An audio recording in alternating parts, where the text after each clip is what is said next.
Hello, everyone. Good evening. Welcome to Bible Study Live with Connie and friends. It's good to see you guys. I've been gone a couple of weeks and I've missed you, but I will tell you the reasons I've been gone have been definitely worth it. So, celebrating a friend who she and her husband just acquired another business, and then being able to attend my great nephew's. Um, he had a show on last Thursday, and it was so adorable. He was in an acting camp, and he did so great. And so it was really, really, really, really great to see him and see my good friends Molly and Victor. And I know my hair is doing so many crazy things right now because I have my virtual background on.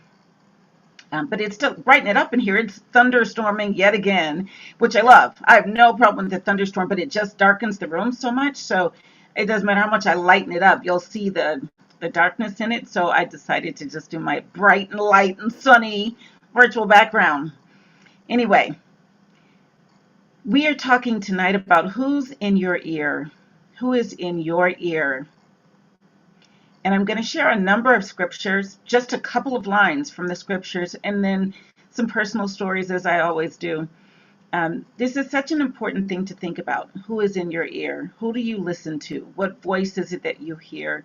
Is it a voice from your past that you've believed and then you repeat it? So now it sounds like it's in your voice, but it's not your words. It's words that you're repeating from someone else who told you something that you decided, or maybe didn't even decide, but didn't realize you had decided to believe. You didn't choose to believe it.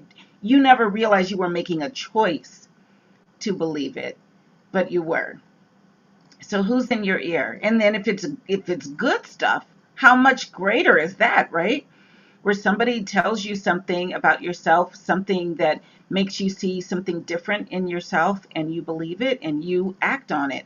And I'm going to tell you a story about that because there's a really, really powerful story that I watched recently. Let me just make a note um, so I don't forget to tell you because it's so powerful. Honestly, it's one of those life-changing moments, and you guys can look it up for yourself. But we're going to get right into the scripture, and we're going to talk about, just like I said, a couple of lines from different scriptures, people who got in somebody's ear and just messed stuff up. And when we start talking about this, we got to go back to the beginning, the beginning. So we're going to start in Genesis 3, verses 1 through 5. Got to start right at the beginning. Let me let my sister in. So hold on one second, guys, while I let my sister in. All right, there she is. Hi, sister. Welcome. So we're starting in Genesis chapter 3, verses 1 through 5. Who's in your ear is the topic of the day. Now the serpent was more crafty than any of the wild animals the Lord had made. He said to the woman, "Did God really say you must not eat from any tree in the garden?" I mean, I could stop right there. Just, he said to the woman, "Did God really say?" I have had people, including clients, I've had employees say when they decided to not do what they were told to do, they went to other employees and say, "Did Connie really say? I mean, do we really have to do what Connie's telling us to do? I mean, we don't really have to." They've admitted to me that they said that. Can you imagine? Anyway, did God really say you must not eat from any tree in the garden? The woman said to the serpent, "We may eat fruit from the trees in the garden, but God did say, you must not eat from the tree that is in the middle of the garden, and you must not touch it, or you will die." "You will not surely die," the serpent said to the woman. "For God knows that when you eat of it, your eyes will be opened, and you will be like God, knowing good and evil." Now, they knew who God was. They knew what God had provided. They knew they'd been created by him. What's this thing that gets to walk up to them and tell them something different? Who's in your ear? Who is in your ear? We're going to go next to Esther. We talked about this recently because we were talking about the story of Esther, but I just want to, oh no, I went somewhere else. I don't want to go there first. Hold on. Yes, I want to go to Esther. but I went to somewhere else by mistake. Hold on. Go to Esther. Go to Esther, chapter 5, verse 14, and then chapter 6, 12 through 14, and look at it. So this is Haman, right? This is the story of Esther and Haman and his messiness. And I'm always flabbergasted when I read this. So in Esther chapter 5, verse 14, it says, his wife Zeresh and all his friends said to him, have a gallows built 75 feet high, and ask the king in the morning to have Mordecai hanged on it. Then go with the king to the dinner and be happy. This suggestion, who got in his ear, this suggestion delighted Haman, and he had the gallows built. One verse.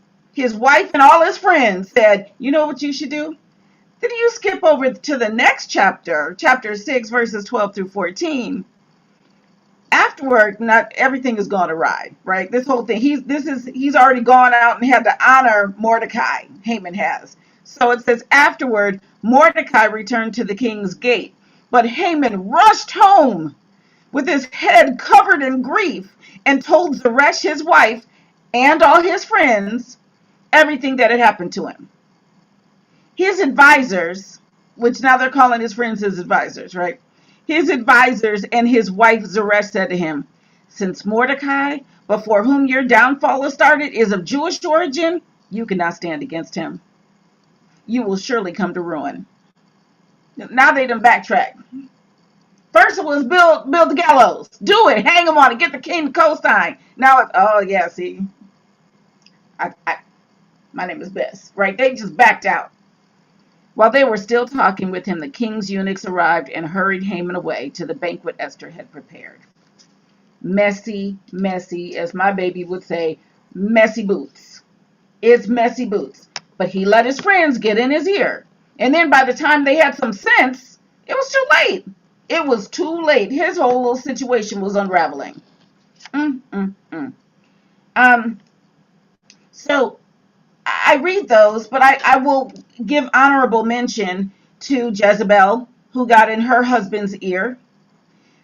Michal or Michelle, David's wife. Remember when he came, he was carrying the ark and he danced before the Lord, danced out of his clothes, and she's like, I can't believe you out there dancing like a fool. You need to have some sense about yourself. I mean, just went off. And he said, I will do this and more. He was like, you're not going to get in my ear, woman. Good job. Good job, David. But Michal, what you doing? Jezebel, we already know. Job's friends, curse God and die. You better curse God and die. Let me tell you what you need to do. Here's what you need to do. You better curse God and die. Seriously. And Delilah, you know how she's just wrapped Samson all around her finger. But Samson, you should tell me. And Samson, and he just listening.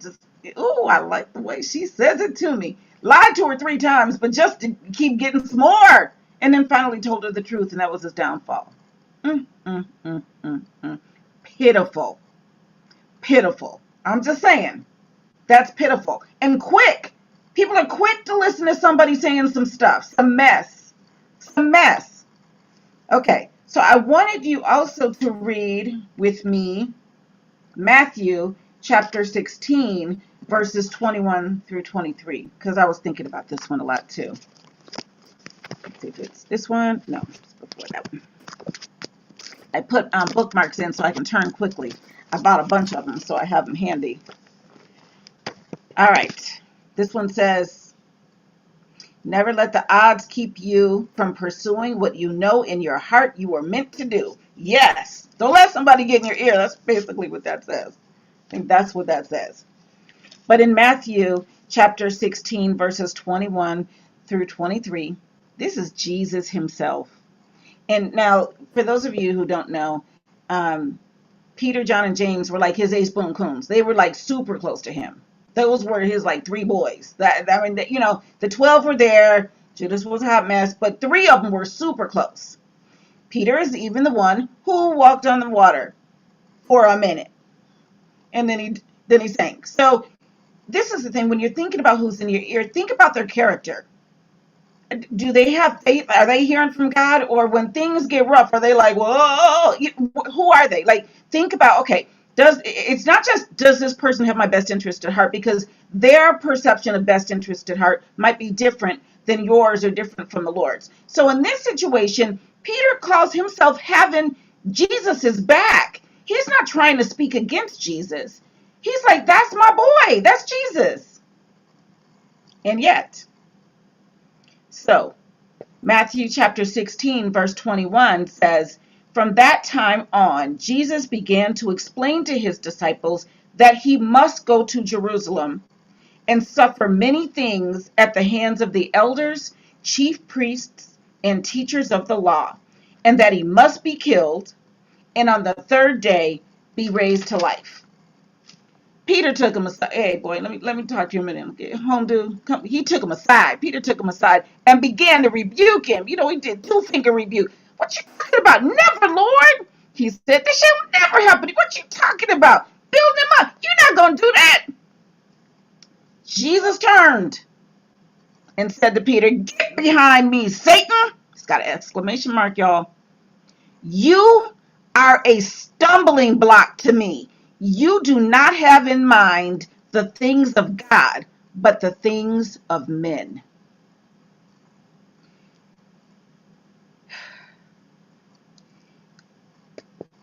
He wasn't trying to make him feel bad, but he couldn't let him get in his ear. Jesus came with a purpose. He knew what his purpose was. He knew what it was. And that person trying to get in your ear when you know what your purpose is, they may seem to have your best intentions or your best interest at heart. But if they don't know what your purpose is, and you know that, I mean, you look at Peter and his track record, he could have a little bit of faith and then he would start to sink. Like, you have to think about, who's the person that's getting in my ear? Is this somebody who's like, I'm going to walk on the water. I'm just going to do it. I'm going to stay on it. Or is it somebody like, I'll take I'm sinking now. Like, you have to think about who it is. Because he knew that Peter was his boy. He knew Peter loved him. He was like, you know what? I know you think you're saying the right things. Get behind me, Satan. Because you trying to sow doubt into my purpose. And I can't allow that. And so from just a personal standpoint, in terms of well-meaning friends and loved ones, romantic interests, I've had guys say to me, why do you have to work so hard? Why can't you just, take a break? Don't you want to relax? Don't you want to retire? Why are you? Thank you. I know you're saying yes, but really, just like you said, you got things of man, especially that man on your mind. You don't have purpose on your mind. You're busy trying to get yours. No, thank you. I remember when I was mid-20s when I lived in DC the first time. And I had this girlfriend here, a good friend I'd met out somewhere. And she would say to me, you're grown. You need to be, doing your thing, getting yours, getting some one night stands. I know you've never had a one night stand, but you're grown. Excuse me. I don't need you in my ear. Number one, no, thank you. Yuck, as my sister will tell you. Why you gonna let somebody do something to you when you won't even share a bowl of cereal with them? Come on now. And you talk about some stranger. Come on now.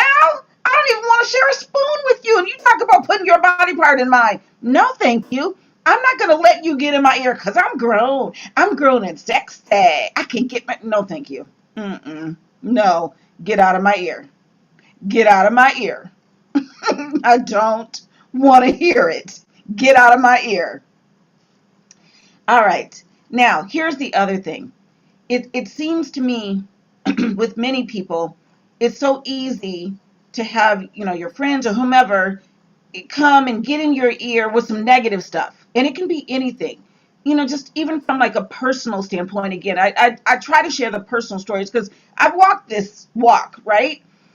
It might be a doctor. And, my sister knows the doctors gave me doom and gloom at age 10. It was like, you better shut it down. That's what you need to do. Don't try to work. You can't have kids. No exercise. By the time you're 18, go on disability. By the time you're 21, you'll be in a wheelchair. You better just shut it. It's a wrap.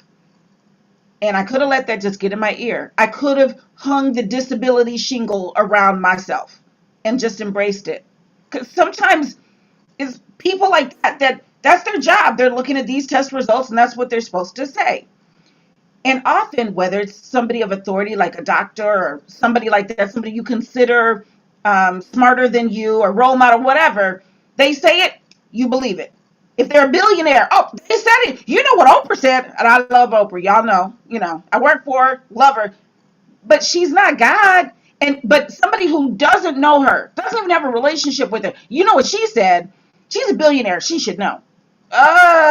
She should know for her, but for her to, she don't know you. She's not talking. What? But we will take their authority over God's. And I wanted to show you a little bit of this in Exodus 3. So when God came to Moses and he was like, okay, here's what's going to happen. I'm anointing you. You're going to go free the people, free the Israelites, go to Egypt, tell Pharaoh, blah, blah, blah. What do we do? What do we do when God tells us something? Serpent says, did God really say? You believe it. Somebody else says, oh, you know what you should do? You believe it. God comes up to you. Now, you done seen the burning bush. You've already seen a miracle. It's happened right in front of you. And here's God talking to Moses. And it's chapter 3, verses 9 through 14. He says, and now the cry of the Israelites has reached me, and I have seen the way the Egyptians are oppressing them. So now go, I am sending you to Pharaoh to bring my people, the Israelites, out of Egypt. If I see a burning bush and then God comes and he tells me, here's what I'm sending you to do, I'd be like, okay. I mean, honest, I would. I know most wouldn't, because not even Moses, who's written about right at the top of the Bible, that's not his response. You're going to see in a second. But I will tell you from the miracles I've witnessed and the times I've heard God's voice, if my wall suddenly turned into a pillar of fire and he was like, I am God and I'm telling you this is what you're going to do next, I would be like, and yet we'll believe serpent, right? You go eat that apple or whatever the piece of fruit was. All right. So, but Moses said to God, who am I that I should go to Pharaoh and bring the Israelites out of Egypt? He didn't say that. That's not what he just said. I'm sending you to Pharaoh to bring my people. I'm sending you to bring my people. It's not who are you. I am the sender. He didn't listen to any of that. So he says, so who am I? Who am I that I should go to Pharaoh and bring the Israelites out of Egypt? And God said, I will be with you. And this will be the sign to you that it is I who have sent you. When you have brought the people out of Egypt, you will worship God on this mountain. Moses said to God, suppose I go to the Israelites and say to them, the God of your fathers has sent me to you, and they ask me, what's his name? Then what should I tell them? I love this line, so this is why I kept it in. This is why I'm talking about it tonight, because it's so powerful. God said to Moses, this is in all caps, I am who I am, period. This is what you are to say to the Israelites. I am has sent me to you. That's powerful. He is the I am. Tell him I am said so. The parents, tell him I said so. Daddy said, all that. I am sent you. But he kept going. Moses still was just like, I don't speak very well. Maybe I could. Whoo, child. And yet somebody else could get in his ear and he could be like, oh, you know what? Because they did. Those people down there, they're like giants. And we're like insects. We're like grasshoppers. And they're like giants. And then they believe that mess. Seriously? Anyway, I'm not going to read that part because that part just frustrates me. Anyway, so The last two are just encouragement scriptures. One is in Romans 10:17, just to remind us, consequently, faith comes from hearing the message, and the message is heard through the word of Christ. Or, as it says in the King James Version, so then faith cometh by hearing, and hearing by the word of God. It's powerful. That's what you're supposed to have in your ear. You're supposed to know the word of God. That's where your faith comes from. It's not from somebody else telling you what you can or cannot do. Faith comes by hearing, so be careful what you listen to, but hearing by the word of God. The message of God is what we're supposed to be meditating on. And then I really like Galatians 5, verse 7 and 8. It says, you were running a good race. Who cut in on you and kept you from obeying the truth? That kind of persuasion does not come from the one who calls you.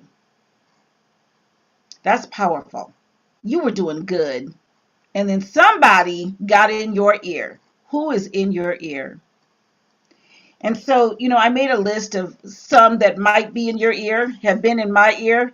Bullies. Bullies have been in my ear. Cruel teachers, bad bosses. I remember one of my bosses, when I finally did get married and pregnant, my boss told me, I was hoping you'd have a miscarriage. That could have gotten in my ear. Instead, I was like, oh, you can speak to the hand. She was when I started having complications, she told me she was happy because she was hoping I would have a miscarriage. I could have let that get in my ear. And instead, I just put that wall up. And then, as I mentioned, some of the well-meaning friends, and I know that, they think they're well-meaning, but they're thinking of things of man, not things of God, not purpose. But there's some positive people that have been in my ear too, and I want to acknowledge two specifically tonight. One of them is somebody who believed in me before I even believed in myself, and that was my Aunt Trudy.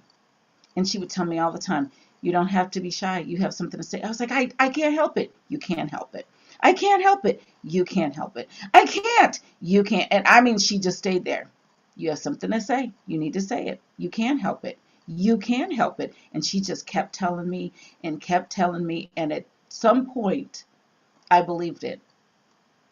And then when I went through a really difficult time, after having believed in myself and having done so much, and then I tumbled backwards down the mountain, and I stopped believing in myself. But she had seen me when I did believe in myself. My friend Rosa, she would just call me and say, come on, let's go to dinner. And I'd just be sitting there blubbering, just crying. And she'd say, I know you're hurting right now.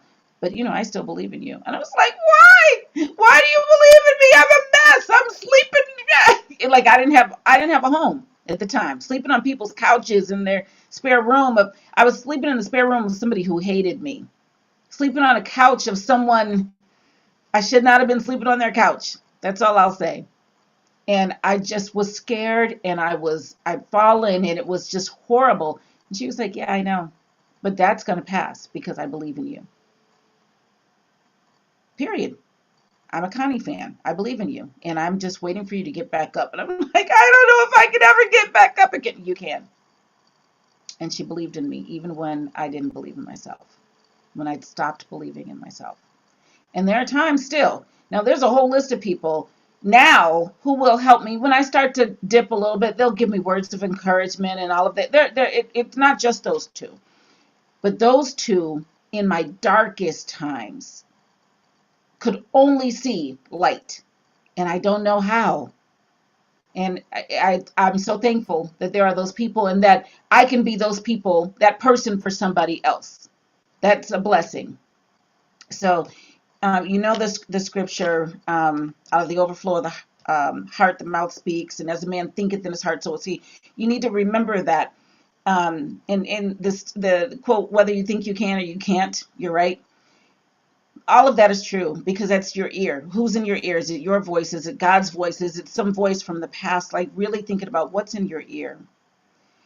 So the story I promised to share with you, and I don't know if my sister has seen this, so Gina, I'm going to bring you on camera while I talk about this, and you can tell me if you've seen it. Um, there's this video of this guy who he he's telling the story about this guy who was a real bad student, and he was failing high school, just doing poorly in high school, and then he took the ACT or the SAT. I think he took the SAT, and his numbers were off the charts. Like, they were so good to the point where he was like, wait, I'm smart? He was so surprised. His mother asked him, did you cheat? Like, she couldn't even believe it. And he said, I didn't. And she was like, so you're smart. Like, do you see you're really smart? From that moment of seeing those test scores and realizing, wait, I got to do better. Like, if I'm smart, then I have to do better. He started doing better. And he did better in school. He got into college, started doing better in college. Ended up, I think he got a scholarship and did the thing, and ultimately graduated with, bachelor's degree, maybe even got his master's. But now he's like this business mogul, and owns. I want to say, for some reason, it seems like he owns a publication company, like a magazine empire kind of thing. And years later, 10 years later, let's say, after he already started making millions, they do random go back through, look at scores, because it's just part of their process for SAT. And he got a letter saying that he had gotten the wrong score, that wasn't his score. His score was just as low as the regular high school grades had been. They were very, very low. But because he saw that number that had him in the top percentile, the voice in his ear changed. And when it changed and he said, I am smart. I got to pull it together if I'm smart. Like, what am I doing? It changed everything, changed his trajectory. And because it changed his trajectory, even finding out that those scores were wrong, it just showed him how I see myself is what determined me getting to where I am. And because I believed I was smart, I got smarter. And thinking about that, thinking about what you believe about yourself, what voice is in your ear, whether it's your positive voice or a negative voice from your past, or maybe a negative voice because you, for whatever reason, don't believe whatever about you. Who's in your ear? What are they saying? Are they saying positive, life affirming, purpose affirming, love affirming, self-love affirming things? Or are those voices saying, you'll never amount to anything, George, you'll never amount to anything? Like, what are they saying? What are they saying? Who are you listening to? And if you have the wrong friends, even the ones that you really love, and they mean well, but every time, I've got family members that are distant family members, but, oh, how are things going? I haven't talked to you. So how's your back? Are you in pain? Do you hurt? And I'm just like, you know what? I can't with you right now. And I know that they mean well. They're not trying to be mean. They mean well. But I can't keep that in my ear. I can't keep that in my ear. When I started having friends tell me, oh, you need to be wrapped in bubble wrap. I'm going to have you ixnay on the bubble wrap. I need you to say, Connie, that was your last fall. That's all you can say. Not, wrapped in bubble wrap so you can fall as often as you want to. No, thank you. No. So, and I try to do the same. Even when I'm worried about people I love, there's some telling the truth. That's one thing. But just how was your day? Was it okay? Just, nope. I'm expecting a good day. This was fun. I love talking to you. What's going on now? What happened? Excitement. Like, it can be contagious, and we just have to be careful, not only with what we let in our ear, but also what we speak and what we put in somebody else's ear. So that's my question for you all tonight. Who's in your ear?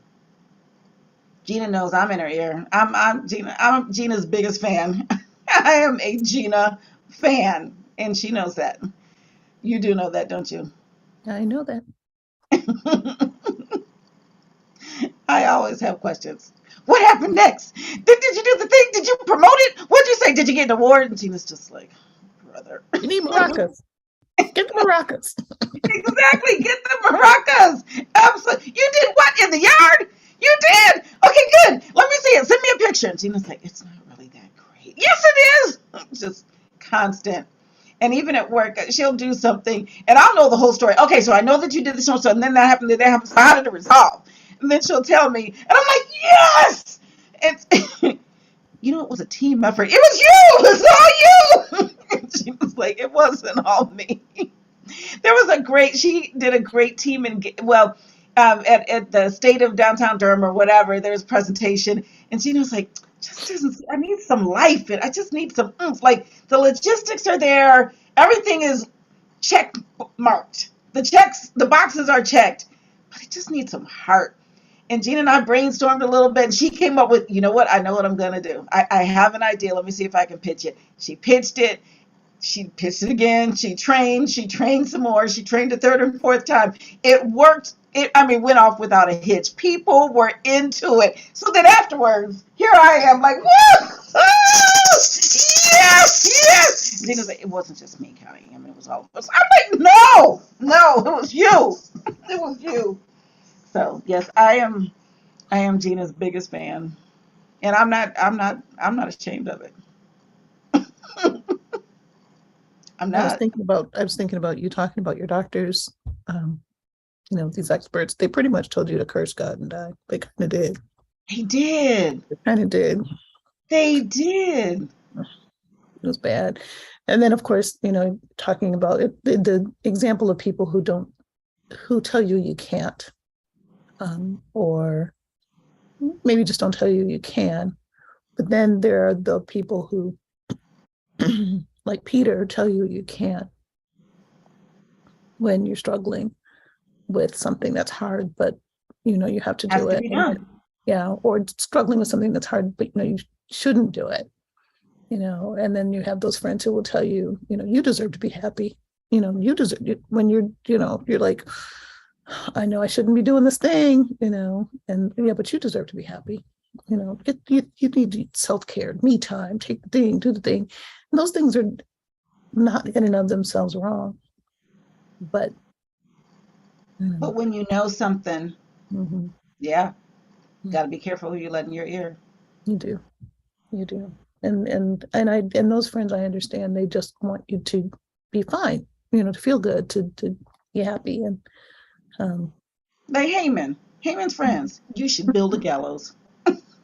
Well, yeah, his friends like egged him on into all the terrible things, and then immediately backed out. Right, exactly. But that's, to me, Gene, I've seen a lot of the friends who are like, you deserve to be happy, and then you're like, you're right, I'm gonna chunk it all, and they're like, ooh. Right, or I'm gonna sleep with this married man, and then they're like, and when it goes poorly, yeah, I was gonna say, I was, I wasn't sure that was gonna do the thing, but but I wanted you, I thought you should be happy, and right. We know people who are in relationships where they never say no to the other person. That's their way of showing love. This is to give them everything that they say they want. Whether it's good for them or not. It's good for them or not. Yeah. So it is interesting. Yeah, it is interesting when you know what you know, and either people are not encouraging you, and we have to pay attention. Like you said, you really have to pay attention to the person and who they're getting their words from. Who they're getting their words from, because sometimes you may think this is a thing, I need to do this thing, and somebody will come to you and say, you don't really need to do that thing. And you may be thinking, you need to get behind me, Satan, because but if you know that person to be of good judgment and strong in their faith, then you might just need to be like, wait, hold on. Maybe I do need to, the person in your ear is not the person that's going to tell you what you want to hear all the time, as right. You pointed out. But it takes discernment for sure. It does. It really does. It really does. It's funny, as I talked about the romantic relationships, the guys that start with, are you going to even have time for me? You're not it. You're not it. Not because I won't, but the fact that that's your priority, You're not it. Because you're telling me to stop doing what I need to be doing, basically, is Yep. what that means. Why you work Thinking so about hard? things a man instead of things. Yeah, you're not it. And sorry, not sorry. You know what I've found. You know, if you need something done, you ask somebody who's busy. Right. Yep. Because people who are so and so, she seems to have a lot of time on her hands. That is by design. Do not attempt to give somebody approach. right, or to give somebody who does not choose to fill their time with things like that. That there's a reason for that. You know, you're not gonna, oh well, she's got time. No. If you go to the person who's got 14 things on their list and just scouting around for that 15th, and then It's true. Had you heard about that SAT guy? Did I have you? I heard about it from you. Yeah, it's interesting, so that perception. And I've heard other studies about African American boys in particular, and how they're not given that encouragement, and they don't even know that they're smart, and they're not, and often are put in, even when they show promise, are not put in those accelerated courses and on those tracks. So self-fulfilling prophecy, really. I guess I'm smart. I guess I need to act like it. Right. So powerful. I know. And his mom too was like, I told you were smart. Right. Yeah. Right. You didn't cheat? Oh shoot. See? I knew you could do better. Knew it. Knew you had it in you. Yeah. Wow. But those low expectations can also be, deadly. Deadly. I knew that I wanted for my children spouses who understood what they were capable of. And that doesn't mean necessarily, getting the high-powered job or whatever, but understood what kind of person they were and they are, and what they're capable of doing, and it's important. It really is. It really is. And it's important for us as we choose our spouses and as our spouses choose us. Like, you want them to know that. Otherwise, I mean, I have learned I'd rather be single than not have that. Oh, yeah. And I want to be married again, but not without that. No. Not if I couldn't have that, I wouldn't want to be married. Marriage wouldn't be fulfilling, number one. But also, if I knew, well, I got to dumb it down, because he doesn't see me that way, and he's, or I'd have to do it in spite of his, or do it in spite, yeah, of his low expectations for me, or his, why that, right? That's just a weight around. I was gonna say, it just chips away at your spirit. Yeah, not doing it. Anyway, that's tonight's message, everybody. Thank you for joining. Thank you for tuning in to Bible Study Live with Connie and friends. And tonight it's friend and sister. So sister, friend, sister, blood sister, in case anybody's wondering. Yes, she is my blood sister. I always ask, is that your real sister? Is your real sister? That's my real sister. We sound exactly alike. Like, we sound exactly alike. Yep. She is my real sister, and I love her.